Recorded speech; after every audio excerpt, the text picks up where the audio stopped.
بسم اللہ الرحمن الرحیم۔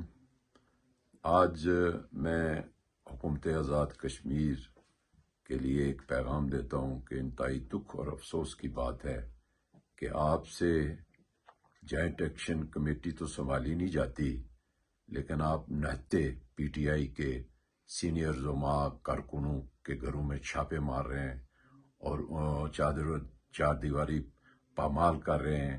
آپ نے مظفر آباد میں اپوزیشن لیڈر کے گھر پر چھاپا مارا، آپ نے میرے عزیزوں کے گھر پر چھاپے مارے، آپ نے ہمارے سینئر کارکنوں کے گھروں پر چھاپے مارے۔ تو میں سمجھتا ہوں آپ بھی فسطائیت کی طرف جا رہے ہیں، اور میں انوار حکومت کو یہ بتانا چاہتا ہوں کہ یہ تمہارے ہوچے ہتھ کنڈے ہمیں اسلام آباد اپنے لیڈر کی کال سے نہیں روک سکتے۔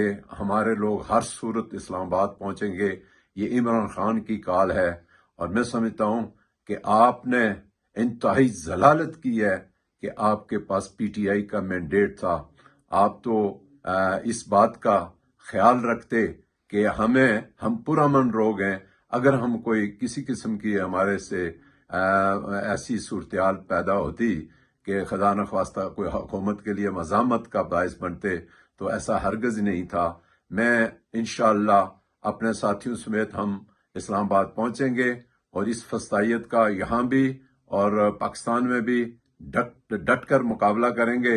اور میں اپنے کارکنوں کو کہتا ہوں کہ اپنے حوصلے بلند کیجئے، یہ چیزیں ان سے گھبرانا نہیں ہے، اور پھر ہم نے آگے بڑھنا ہے۔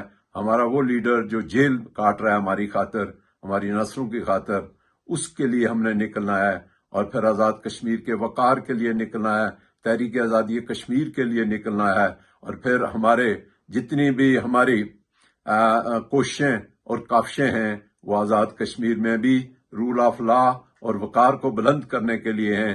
آج اس حکومت نے تمام سیاسی جماعتوں کو لتاڑ کے رکھ دیا ہے، اور پھر پی ٹی آئی جو ایک پرامن پارٹی ہے آزاد کشمیر میں، اس کے ساتھ ان کے کارکنوں کے گھروں میں چھاپے مارے جا رہے ہیں۔ میں اس کی پرزور مذمت کرتا ہوں، اور پھر میں یہ کہتا ہوں کہ انوار، میں کوئی وقت آئے گا تمہیں یہ بات یاد کروں گا کہ تم نے پی ٹی آئی کے لوگوں کے ساتھ کیا حشر کیا ہے اور کیا حشر کر رہے ہیں۔ تو میں اپنے لوگوں کو کہوں گا اپنے حوصلے بلند رکھیں، اور اسلام آباد کی طرف ہم انشاءاللہ بڑھیں گے۔ شکریہ، اللہ حافظ۔